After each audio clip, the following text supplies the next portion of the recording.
हम सुनते आ रहे हैं कि पानी ज़िंदगी है, क्योंकि ये इस हयात कारवा के बुनियादी जुज़ भी समझा जाता है और इंसानी जिस्म 70% पानी पर मुश्तमिल भी है और पानी कुदरत का एक अनमोल तोहफ़ा भी है हमारे लिए। और इंसान पानी के बगैर ज़्यादा दिन ज़िंदा भी नहीं रह सकता है। और आलमी सतह पर माहौलियात की तब्दीली के असरात तमाम खित्तों पर पड़ रहे हैं, जिसके नतीजे में मौसमों की असर अंदाजी में शिद्दत आती जा रही है। यानी अब गर्मियों के मौसम में अगर देखा जाए ना, तो शदीद गर्मी पड़ना शुरू हो जाती है और कभी कभी दर्जा हरारत तवक्को से भी कई ज़्यादा बढ़ जाता है। तो ऐसे आलम में ख़ुद को पानी की कमी का शिकार होने से हमें बचाए रखना चाहिए और ये बड़ा लाजमी भी है, क्योंकि गर्मियों के मौसम में बार बार पसीना आता है और जो जिस्म से जो हमारे मिनरल्स होते हैं वो निकल जाते हैं। और अगर इस कमी को पूरा करने के लिए फिर हमें पानी की ज़रूरत पड़ती है या मशरूबात का इस्तेमाल करना पड़ता है। ज़्यादातर लोग मशरूबात का इस्तेमाल करते हैं, तो अगर आप इनका इस्तेमाल नहीं करेंगे जितनी आपको रिक्वायरमेंट है, तो आप पानी की कमी का शिकार हो सकते हैं, डिहाइड्रेट हो सकते हैं, आप उसकी वजह से बेहोश भी हो सकते हैं, फेंट हो जाते हैं। इसलिए मौसम में ख़ुद को जनाब हाइड्रेट रखना बड़ा लाजमी है। तो आज हम इसी पर बात करेंगे कि पानी की कमी कौन कौन सी ख़तरनाक बीमारियों को दावत दे सकती है और गर्मियों में हमें कितना पानी पीना चाहिए और गर्मियों में बार बार प्यास हमें क्यों महसूस होती है। ऐसे और भी बहुत से सवालात हैं जो हमने आज जवाब लेने हैं। हमारे साथ इस वक्त क्लिनिकल न्यूट्रिशनिस्ट डॉक्टर हमाला खान मौजूद हैं इन स्टूडियोज़ में। डॉक्टर हमाला, आपको वेलकम कहती हूँ जागो लाहौर में। कैसी हैं आप? अल्हम्दुलिल्लाह ठीक है, अल्हम्दुलिल्लाह जी। अच्छा डॉक्टर हमाला, पानी की इम्पॉर्टेंस, मतलब ये सर्दियाँ गुजरी हैं और इसमें हम लोगों ने पानी उस तरह नहीं पिया जितना हमें हमारी बॉडी को रिक्वायर्ड होता है। तो किस तरह दिन में कितना पानी पीना चाहिए, कितनी रिक्वायरमेंट होती है हमें? बिल्कुल मुनीबा, जैसे आपने अभी बताया कि पानी जो है वो एक ह्यूमन बॉडी के लिए बहुत ज़्यादा इंपॉर्टेंट है, क्योंकि हमारी बॉडी 60 to 70% वाटर से बनी हुई है। Exactly. तो अगर हम पानी का इंटेक कम कर देंगे तो ऑलरेडी मौजूद वाटर जो है वो हमारी बॉडी से अल्टीमेटली एक्सक्रीट आउट हो जाता है। तो इसकी वजह से बहुत सारी ऐसी प्रॉब्लम्स हैं जिनका हम शिकार हो जाते हैं। इसमें सबसे पहले अगर रिकमेंडेशंस की बात करें, इस बारे में बात करें कि हम कितना पानी कंज्यूम कर सकते हैं, तो एक आम नॉर्मल ह्यूमन बींग जो है, जो हम लोग एडल्ट हैं या हमारे जैसे जो ह्यूमन बींग्स हैं, उन्हें चाहिए कि वो दिन में 8 से 10 गिलास पानी का इस्तेमाल ज़रूर करें। अच्छा, इसके साथ साथ बहुत सारे ऐसे लोग होते हैं जो बहुत ज़्यादा एक्टिव रहते हैं, उनको स्वेटिंग का मसला बहुत ज़्यादा रह रहा होता है, या बहुत सारे ऐसे लोग जो आउटसाइड फील्ड्स में बहुत ज़्यादा काम कर रहे होते हैं, क्योंकि जैसे पाकिस्तान में गर्मी पड़ती है तो पसीना जो है वो उसी हिसाब से ज़्यादा आ रहा होता है और फील्ड्स में काम करने वाले लोग बहुत ज़्यादा जो है एग्जॉस्ट भी हो रहे होते हैं। उनके लिए हम ये रिकमेंड करते हैं कि वो 10 से 12 गिलास अपनी क्वान्टिटी को और बढ़ा लें। पानी को बिल्कुल जो है कंज्यूम करना स्टार्ट कर दे, ताकि वो 10 गिलास से भी ऊपर ले जाए, 12 और बहुत केसेस में आप इसको 15 गिलास तक भी लेकर जा सकते हैं पर डे। तो एक नॉर्मल इंडिविजुअल को तो इतना पानी जरूर कंज्यूम करना चाहिए। मतलब ये पर्सन टू पर्सन वेरी करता है कि आपकी बॉडी को कितनी रिक्वायरमेंट है पानी की। बिल्कुल। इसके साथ साथ बहुत सारे ऐसे लोग जो किडनी के पेशेंट्स होते हैं, डायलिसिस के पेशेंट्स होते हैं, CKD के मरीज होते हैं, या जिनके हाथों में पाँव में पानी जमा हो जाता है, पेट में पानी जमा हो जाता है, उनके लिए जो रिकमेंडेशंस हैं वो डिफरेंट होती हैं। उनको हम पानी की जो क्वांटिटी है वो थोड़ी कंट्रोल करवा देते हैं, क्योंकि किडनी जो है वो पानी को फिर उस तरह से फिल्टर आउट नहीं कर पाती। तो वो लोग जो हैं वो अपने कंसल्टेंट्स की रिकमेंडेशंस के मुताबिक पानी को इस्तेमाल करें। बाकी जो नॉर्मल इंडिविजुअल्स हैं, जैसे जैसे गर्मी बढ़ती जा रही है, वो कोशिश करें कि 8 से 10 गिलास पानी, प्यास लग रही है या नहीं लग रही, पानी का इस्तेमाल ज़रूर करें। बहुत सारे लोग इसमें ये समझते हैं कि हमें प्यास तब लगती है तभी हम पानी को कंज्यूम करें, लेकिन ये एक बहुत गलत चीज़ है। प्यास आपको तब लग रही होती है जब आपका जो हाइड्रेशन स्टेटस है वो बिल्कुल ज़ीरो पे जा रहा होता है, तब हमें जाके पता चलता है कि अब हमें प्यास लग रही है, हमें पानी पीना चाहिए। इसलिए कोशिश करें कि दिन में वक्तन फवक्तन जो है अपने 10 से 12 गिलास पानी जो है वो किसी ना किसी फॉर्म में आप ज़रूर लेते रहें, ताकि आपका हाइड्रेशन स्टेटस मेंटेन रहे। लेकिन अब जैसे सर्दियाँ गुजरी हैं और उसमें हमारी आदत नहीं है पानी पीने की, मतलब 8 से 10 गिलास, या मुझे तो नहीं लगता कि मैंने 5 गिलास भी एक दिन में पिए होंगे फुल।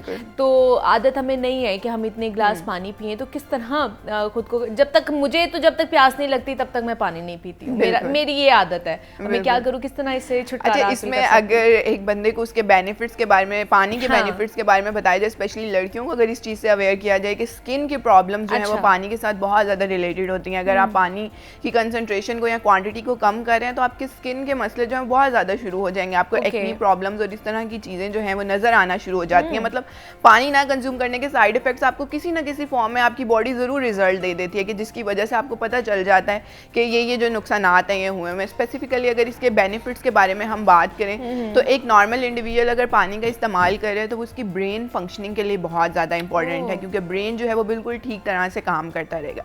इसके अलावा क्या होगा कि न्यूट्रिएंट्स जो हैं वो बॉडी में थ्रू आउट फ्लो करेंगे। न्यूट्रिएंट्स का फ्लो करना भी बॉडी में ज़रूरी है। अगर आप पानी का मिकदार कम करें तो बहुत सारे लोग फटीग्ड और लेथार्जिक भी फील कर रहे होते हैं, थका थका महसूस कर रहे होते हैं, क्योंकि न्यूट्रिएंट्स उनकी बॉडी में उस तरह से जा ही नहीं रहे होते, वो थ्रू आउट अपनी एक्शन मोड ऑफ एक्शन पे पहुंच नहीं रहे होते, वो काम नहीं कर पा रहे होते, जिसकी वजह से हमें थकावट फील हो रही होती है। तो पानी उसके लिए भी बहुत ज़्यादा इंपॉर्टेंट है। थ्रू आउट आपकी बॉडी से टॉक्सिन्स को एक्सक्रीट आउट करवाने के लिए भी पानी बहुत ज़्यादा इंपॉर्टेंट है। अगर आप पानी की मिकदार कम ले रहे हैं तो सोचें कि टॉक्सिन बिल्कुल टॉक्सिन्स उसी तरह से आपकी बॉडी में जमा हो जाएंगे, जिसकी वजह से मसला होगा। तो हर इंडिविजुअल को ये चाहिए कि इन बेनिफिट्स को ज़रूर अपने माइंड में रखें और पानी को किसी ना किसी फॉर्म में 8 से 10 गिलास ज़रूर कंज्यूम करें। लेकिन किसी ना किसी फॉर्म की बात करने के साथ साथ मैं ये भी बताऊंगी कि अगर पानी को आप पानी की फॉर्म में ही, पानी की शक्ल में इस्तेमाल करें तो वो बहुत बेहतर होगा। क्योंकि गर्मियों में हमारा यही होता है कि हम कोई ना कोई पानी में कोई मशरूब डाल के हम लोग वो पी लें, या हम लोग जूसेस का ज़्यादा इस्तेमाल करते हैं कि चलो खाली पानी अगर नहीं पीना तो जूसेस का इस्तेमाल कर लो, कोई और मशरूब पी लो। तो क्या हमारा तो यही है कि अगर हम उनका इस्तेमाल करें तो हमारा पानी का इंटेक या रिक्वायरमेंट है वो पूरी हो रही है? ऐसा नहीं है? बिल्कुल ऐसा नहीं है। अच्छा, ये हमारी बहुत गलत प्रैक्टिस सेट हो जाती है, जिसको फिर हम फॉलो करना स्टार्ट कर देते हैं। क्योंकि गर्मियों में आप देखेंगे कि बहुत सारे लोग फ्रीजी ड्रिंक्स का बहुत ज़्यादा इस्तेमाल कर रहे होते हैं, ऐसी चीज़ों का इस्तेमाल कर रहे होते हैं जिसमें सफ़ेद चीनी होती है, कैफीन की कंसंट्रेशन बहुत ज़्यादा होती है, हम लोग ऐसी चीज़ों का इस्तेमाल कर रहे होते हैं। अब देखा जाए तो जिस भी चीज़ में वाइट शुगर, कैफीन या नमक ऐड होता है वो आपकी बॉडी से पानी को जो है वो एक्सक्रीट आउट करवा देते हैं। हमें तो लगता है कि हम इन चीज़ों को ले रहे हैं तो हमारा हाइड्रेशन स्टेटस बहुत मेंटेन रह रहा होगा, हालांकि वही चीज़ें हमें डिहाइड्रेशन की तरफ लेके जा रही होती है। क्योंकि आप देखेंगे अगर एक सेल है हमारी बॉडी का जिसके अंदर पानी ऑलरेडी मौजूद है और उसमें वाइट शुगर्स या कैफीन जाकर अट्रैक्ट किए हैं, तो वो क्या है, वो डायरियोटिक्स हैं, वो पेशाब आवर हैं। वो क्या करेंगे, उस सेल से पानी को अपनी तरफ अट्रैक्ट कर लेंगे और आपकी बॉडी से बाहर निकाल देंगे। तो वो टेस्ट या फ्लेवर में तो हमें बहुत अच्छे लग रहे होते हैं, लेकिन अल्टीमेटली वो हमारे हाइड्रेशन स्टेटस को किसी तरह से भी मेंटेन नहीं कर रहे होते। अच्छा। तो इस तरह के ड्रिंक्स जिसमें वाइट शुगर शामिल है, कैफीन शामिल है, बहुत सारे लोग इसमें जूसेस ले रहे होते हैं, फ्रीजी ड्रिंक्स ले रहे होते हैं, चाय कॉफ़ी को भी वो एक तरह से अपने हाइड्रेशन स्टेटस को मेंटेन करने के लिए समझ रहे होते हैं। तो वो इन चीज़ों का इस्तेमाल बिल्कुल भी ना करें, क्योंकि ये हमारी बॉडी से पानी को बाहर निकाल रहा होता है। मतलब उनके साथ हमें पानी की भी रिक्वायरमेंट उतनी ही है जितनी हमें पीनी चाहिए। बिल्कुल। अच्छा, इसमें हम कुछ अल्टरनेट शामिल कर सकते हैं, कुछ ऐसे फूड ग्रुप्स का इस्तेमाल कर सकते हैं जिससे हम अपने पानी की कमी को, क्योंकि ऑब्वियसली हर इंसान पानी को पानी की तरह नहीं कंज्यूम करना चाह रहा था, कहीं ना कहीं आकर हम थक जाते हैं और हम कहते हैं कि हमें कोई और चीज़ मिल जाए। जैसे जैसे आप देखेंगे गर्मियाँ बढ़ती जाएंगी तो तरबूज बहुत ज़्यादा इन आ जाएगा, गर्मा बहुत ज़्यादा बढ़ जाएगा, गर्मा लोग खाते हैं, तो तरबूज और गर्मा जो है उसमें पानी की कंसंट्रेशन ज़्यादा है, वो आप एज अ फ्रूट अगर उसका इस्तेमाल करें तो आपका वाटर का जो स्टेटस है वो मेंटेन रहेगा। लेकिन अगेन ये पर्सन टू पर्सन वेरी करता है, क्योंकि हम तरबूज का इस्तेमाल डायबिटिक पेशेंट्स को जो है वो मना कर रहे होते हैं कि वो तरबूज का इस्तेमाल नहीं कर सकते। तो इस तरह से आप देखेंगे सब्जियों में देखेंगे तो सबसे इंपॉर्टेंट और सबसे अच्छी सब्जी जो है वो खीरा है। खीरे का इस्तेमाल जो है उसको बहुत ज़्यादा हमें एम्फसाइज करना चाहिए, क्योंकि खीरे के अंदर 90 to 95% वाटर मौजूद है। तो आप खुद सोचेंगे अगर आपका पानी पीने का दिल नहीं कर रहा और आप खीरे का इस्तेमाल करें तो वो आपकी सेहत के लिए किस तरह से मुफीद हो सकता है। लेकिन अब ये भी तो नहीं हो सकता ना कि सिर्फ हम खीरे पे ही इंतजार कर ले और पानी का इंटेक करें ही ना। ऐसे नहीं है, दोनों चीज़ों को बैलेंस करके चलना होता है। इसी के साथ साथ बात करें तो हरे पत्तों वाली सब्जियां हैं जिनमें पानी का जो है कंसंट्रेशन ज़्यादा है, हम उसका इस्तेमाल कर सकते हैं। टमाटर का इस्तेमाल कर सकते हैं, आगे जाके फालसा बहुत ज़्यादा इन हो जाएगा, उसका इस्तेमाल किया जा सकता है। स्ट्रॉबेरीज का इस्तेमाल कर सकते हैं। तो ऐसी चीज़ों में थोड़ा कहीं ना कहीं वाटर कंसंट्रेशन जो है उसको हम अगर उसी फॉर्म में इस्तेमाल करें तो वो हमारी सेहत के लिए बहुत ज़्यादा मुफीद है। लेकिन अगर हम उसको किसी तरह से ब्लेंड करके डिफरेंट चीज़ों में शुगर ऐड करके या इस तरह की चीज़ें ऐड करके इस्तेमाल करें तो वो हमारी सेहत के लिए अच्छा नहीं। ठीक है। अच्छा, दूसरा बहुत से लोग हैं वज़न कम करने के लिए भी हमारा पानी का इस्तेमाल करते हैं, गर्म पानी का ख़ास करके इस्तेमाल करते हैं, तो क्या ये बेनिफिशियल है हमारे हमारे लिए, हमारी बॉडी के लिए? बिल्कुल। या ऐसा होता है पानी से वजन कम होता है? बिल्कुल, पानी से वजन कम ज़रूर होता है, लेकिन डिपेंड करता है टाइमिंग्स पे कि हम किस टाइम पे पानी को कंज्यूम करें। बहुत सारे लोग अगर खाना खाने से आधा घंटा पहले पानी 1 गिलास अगर कंज्यूम कर लेंगे तो इसका मतलब ये है कि उनको फुलनेस की फीलिंग आएगी और खाना जो है वो उतना ही खाएंगे जितनी उनकी रिक्वायरमेंट है। अगर यही पानी आप खाने के बाद इस्तेमाल करेंगे तो वो आपको उस तरह से फ़ायदा नहीं देगा वज़न कम करने में जितना आपको खाने से पहले देगा। तो वज़न कम करने के लिए जो लोग पानी का इस्तेमाल करें वो कोशिश करें कि इसकी टाइमिंग्स पे बहुत ज़्यादा ध्यान दें और खाना खाने से पहले ही पानी को इस्तेमाल करें। इसके साथ आपने एक टेम्परेचर की बात की कि हम गर्म पानी कंज्यूम कर रहे होते हैं, जैसे जैसे आप देखेंगी सर्दियाँ ज़्यादा आती जाएंगी तो हमारे हाथों में चिल्ड वाटर्स बहुत ज़्यादा होंगे, हम बर्फ़ के बगैर पानी नहीं ले रहे होंगे, फ्रीज़र से निकाली हुई बॉटल के अलावा हमें कोई पानी पसंद नहीं आ रहा होता। तो ये जो है एक बहुत गलत प्रैक्टिस सेट हो गई है, क्योंकि गर्मियों में हम बिल्कुल नीम गर्म पानी तो नहीं इस्तेमाल कर सकते, लेकिन अगर हम रूम टेम्परेचर का या उससे थोड़ा सा ठंडा पानी इस्तेमाल कर रहे हैं तो वो बिल्कुल ठीक है। लेकिन अगर आप बहुत ज़्यादा चिल्ड वाटर, आइस और इस तरह का आइस वाटर्स टाइप इस्तेमाल करें तो आपकी सेहत के लिए ठीक नहीं है, क्योंकि इससे आपका मेटाबॉलिज्म स्लो हो जाता है और मेटाबॉलिज्म स्लो हो जाएगा तो आप देखेंगे डिफरेंट तरह की बीमारियों का हम शिकार हो सकते हैं। सही। अच्छा, जो पानी की कमी का शिकार होते हैं हमारा, उनके क्या साइंस एंड सिम्टम्स हो सकते हैं कि वो डिहाइड्रेशन की तरफ जा रहे हैं? बिल्कुल, इसमें हमने पहले बात की कि डिहाइड्रेशन जो है ना वो आपको इटसेल्फ खुद एक इंसान को फिर पता चलने लग जाती है, जिसको हम प्यास कह रहे होते हैं। हम कहते हैं कि हमें प्यास लग रही है, वो अल्टीमेटली तब लग रही होती है जब हमारी बैटरी बिल्कुल ज़ीरो पे आ रही होती है, तो हमें पता चलता है जी हमें प्यास लग रही है। तो वो प्यास अल्टीमेटली हमें डिहाइड्रेशन की तरफ ही लेके जा रही होती है। सबसे पहला साइन एंड सिम्टम तो वही है।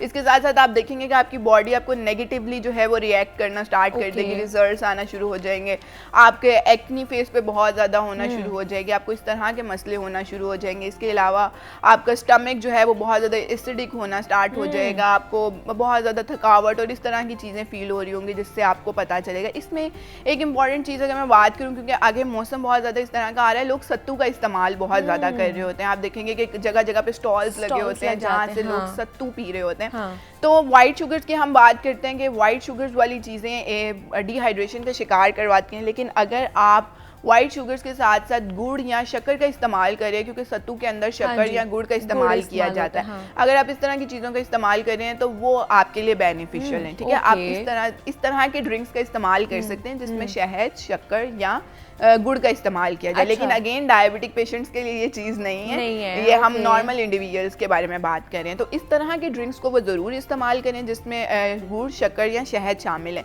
लेकिन ऐसे ड्रिंक्स जिसमें वाइट शुगर शामिल है उसका इस्तेमाल ना करें। बहुत सारे लोग अब आपसे पूछने लग जाते हैं कि हम फ्रूट जूसेस बहुत ज़्यादा इस्तेमाल करते हैं एंड ऑल।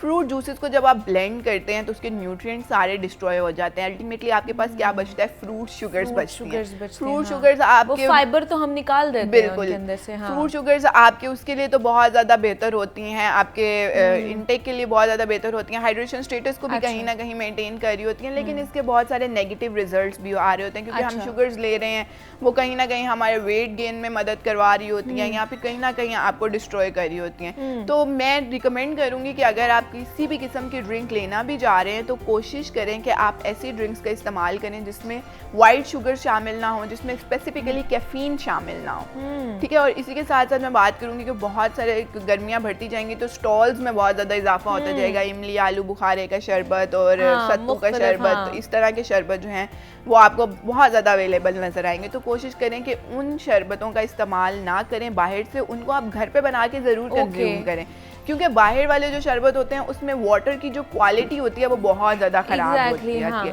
जिसकी वजह से आप बहुत सारी ऐसी डायरिया या इस तरह की डिजीज़ेस का शिकार हो जाते हैं, वाटरबोर्न डिजीजेस जो होती हैं उसका शिकार हो सकते हैं। बिल्कुल, तो इसीलिए हमें चाहिए कि हम उस क्वालिटी ऑफ वाटर से बचने के लिए वही शरबत अगर घर बना के इस्तेमाल करें तो हम अपने हाइड्रेशन स्टेटस को भी मेनटेन कर रहे होते हैं और हमारी क्वालिटी जो है वो भी ख़राब नहीं होती और हम मुश्किलात से भी बच जाते हैं। अच्छा, लेमनेड जिसको स्किंजबीन कहा जाता है हमारे घरों में, उसका इस्तेमाल कितना अच्छा है? मतलब उसमें तो सिर्फ पानी और लीमू का ही इस्तेमाल किया जाता है या कोई कोई उसमें चीनी भी डाल देता है, तो क्या उससे भी हमारे पानी की जो रिक्वायरमेंट है पूरी हो जाती है? उसके अलावा भी हमें पानी पीना है? बिल्कुल। अच्छा, ऐसे होता है कि लेमन वाटर को अगर आप लेमन वाटर ही इस्तेमाल कर रहे हैं, उसमें आप चीनी इस्तेमाल नहीं कर रहे, तो वो आपकी सेहत के लिए ठीक है, क्योंकि हम ब्लड प्रेशर वाले पेशेंट्स को ब्लड प्रेशर को रेगुलेट करने के लिए हम ज़रूर उनको लेमन रिकमेंड कर रहे होते हैं। लेकिन अगर आप उसमें शुगर्स डाल के प्रॉपर स्किंजबीन बना के इस्तेमाल कर रहे हैं तो वो अपने टेस्ट के लिए और फ्लेवर के लिए ज़रूर इस्तेमाल करें, लेकिन ज़रूर ये मत सोचें कि इससे आपका हाइड्रेशन स्टेटस जो है वो किसी ना किसी तरह से मेंटेन हो रहा है, क्योंकि ऐसा नहीं होता। अगेन उसमें वाइट शुगर्स होती हैं जो कि हमारी बॉडी से वाटर को बाहर निकाल देती हैं, जैसे कि हमने बात की कि वो डायरेटिक्स होते हैं, पेशाब आवर होते हैं, बॉडी से यूरिनेशन का जो प्रोसेस है वो बहुत ज़्यादा करवा देते हैं, जिसकी वजह से हमें इसको इस्तेमाल नहीं करना चाहिए। बस फ्लेवर के लिए आप ज़रूर इस्तेमाल करें अगर आपको, क्योंकि बहुत सारे लोग रमज़ान में और इस तरह की चीज़ों में इसका इस्तेमाल कर रहे होते हैं। इसी के साथ रमज़ान क्योंकि आने वाला है तो रमज़ान की थोड़ी सी बात कर लीजिए। ऑब्वियसली हम पूरा दिन पानी नहीं पी रहे होते, हमारे पास पानी पीने का टाइम इफ्तारी के बाद से लेकर सहरी तक ही होता है, तो कोशिश करें कि उसमें अपनी वाटर क्वांटिटी जो है वो ज़रूर पूरी करें, क्योंकि बहुत सारे लोग इफ्तारी में इतना पानी पीकर बैठ जाते हैं कि वो कहते हैं कि नहीं अब हमसे तो कुछ नहीं होगा या इस तरह से, तो उसको आपको ज़रूर मैनेज करना चाहिए। आप कोशिश करें कि अगर इफ्तारी में आप किसी न किसी किस्म का शरबत इस्तेमाल भी कर रहे हैं तो इफ्तारी के बाद से लेकर सहरी तक पानी को पानी की शक्ल में ज़रूर इस्तेमाल करें। हमारा बहुत से लोग हैं मतलब उनको प्यास इतनी लगी हुई होती है कि वो 1-2 गिलास से ज़्यादा भी मतलब पूरी पूरी बॉटल भी एक ही टाइम पे पी लेते हैं, बैठे बैठे ही पी लेते हैं, तो वो क्या ठीक है या वो फ़ायदा ही नहीं है, वो हमारी बॉडी के अंदर जाएगा और उसके बाद वो एक्सक्रीट हो जाएगा? नहीं, उसका किसी न किसी हद तक फ़ायदा होता है कि पूरे हम दिन में गर्मी की शिद्दत इतनी ज़्यादा होती है कि हम डिहाइड्रेटेड हो चुके होते हैं, बहुत ज़्यादा पानी जो है वो बॉडी से बाहर निकल चुका होता है। लेकिन अगर आप एकदम से इतना पानी अंदर लेके जाएंगे तो ऑब्वियसली किडनीज भी इफेक्ट होंगी, क्योंकि हम लोग पूरा दिन प्यास नहीं और एकदम से हम उस पर बहुत ज़्यादा लोड डाल देंगे तो वो भी ठीक बात नहीं है। आप ग्रेजुअली पानी को कंज्यूम करते रहें, एक गिलास पी लें, घंटे बाद आप दोबारा याद कर लें, इस तरह से अगर आप इसको लेंगे तो वो ज़्यादा फ़ायदेमंद होगा। ठीक है जी। डॉक्टर हमाला खान क्लिनिकल न्यूट्रिशनिस्ट हमारे साथ मौजूद थी और पानी के हवाले से जनाब हम बात कर रहे थे कि इसकी इम्पॉर्टेंस क्या है, बेनिफिट्स क्या हैं और किस तरह इसका इनटेक हम लोगों ने करना है। डॉक्टर हमाला बहुत शुक्रिया आपके वक्त का,